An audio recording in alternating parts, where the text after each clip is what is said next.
Hey there folks, welcome to the video. This one here is a general notice where I start off the week by talking about the week ahead, look a bit further back, talk about something that's on my mind. You will find this week's one in the description down below.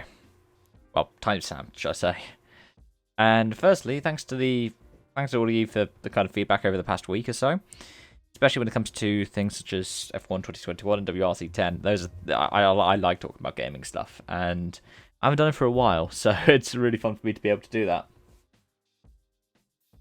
But in addition to that,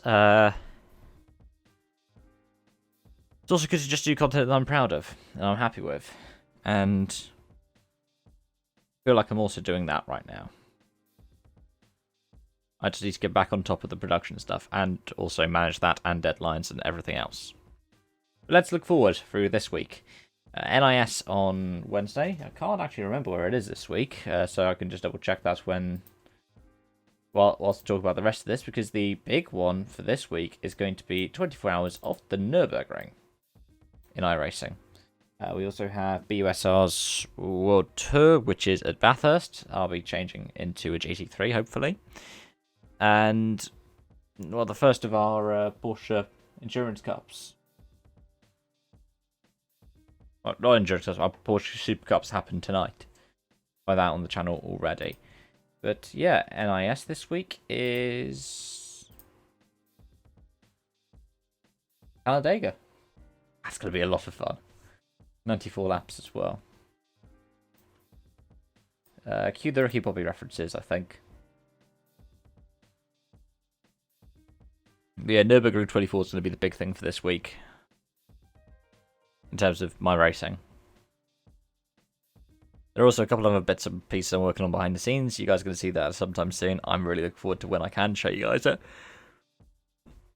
But, yeah. Oh,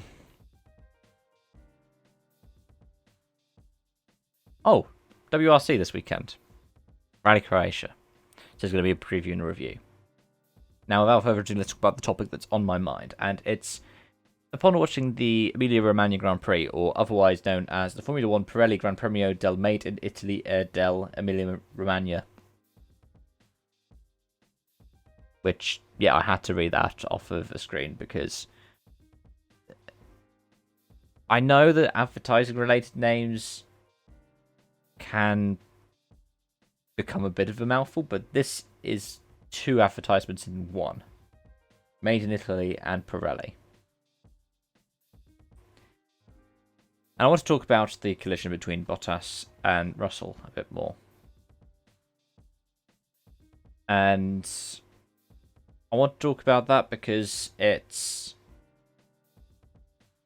in my opinion, something that we need to discuss a bit more. And in relation to both drivers, but also how the team of Mercedes, who both of them were contracted to, handled it. Of course, Russell through extension, through being a Williams driver.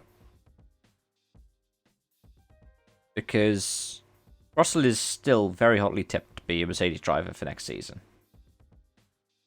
And fair enough to him, since yesterday's race he's apologised, or made a post apologising to the teams and to Valtteri. He got very hot-headed in a moment, as you arguably would. I think that, as a moment, has kind of proven where he still needs to mature as a driver. He's now one of the directors of the Grand Prix Drivers Association, the GPDA, alongside Sebastian Vettel. He's taken over from Romain Grosjean. And if you're going to be one of the heads of the GPDA, can't be seen behaving like that. I get it's heat of the moment. All of these things happen in the heat of the moment. I mean, I'm going to borrow the Jimmy Broadbent Cars on Real, but the racing is when it comes to me with sim racing. If you watch me get wrecked out of something, I do see red. But still, even though I get so enveloped in it, I don't. I remember that I'm usually streaming it, and if I'm streaming it, I'm not going to lash out. I think the most I'll lash out is the what the hell, or what were you doing? or what happened. Because even then, I feel like what were you doing feels a bit standoffish by my own standards. I don't think it's particularly helpful, Toto, saying that George should then drive a Clio Cup car. Being harsher on him than he would be on Valtteri or Lewis. And to be fair, see why Toto would want to do that. Because for him, he feels like George was doing this as a kind of demonstration of his skill, where he didn't really need to, and he probably could have passed Bottas the next lap. And this had happened in a race where Lewis Hamilton went off trying to lap Russell. In fact, this happened within a lap of that incident occurring as well.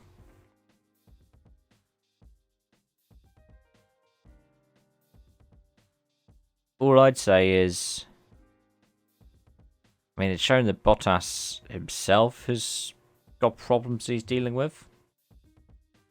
Just the way he himself reacted.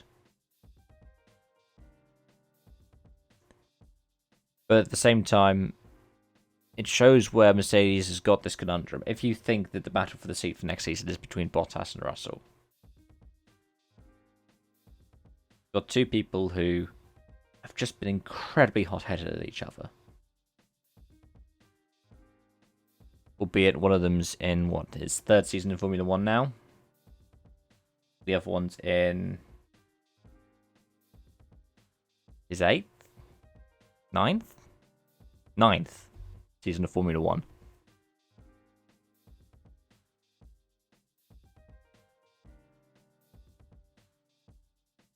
They both need to be being better and doing better. And I hope they both work on that. But for me, that's the main takeaway I've had from watching that race. Wasn't anything to do with who to blame for what. It's they both made mistakes, and they both need to learn from them. Thank you so much for watching. Hope to see you around. Bye bye for now.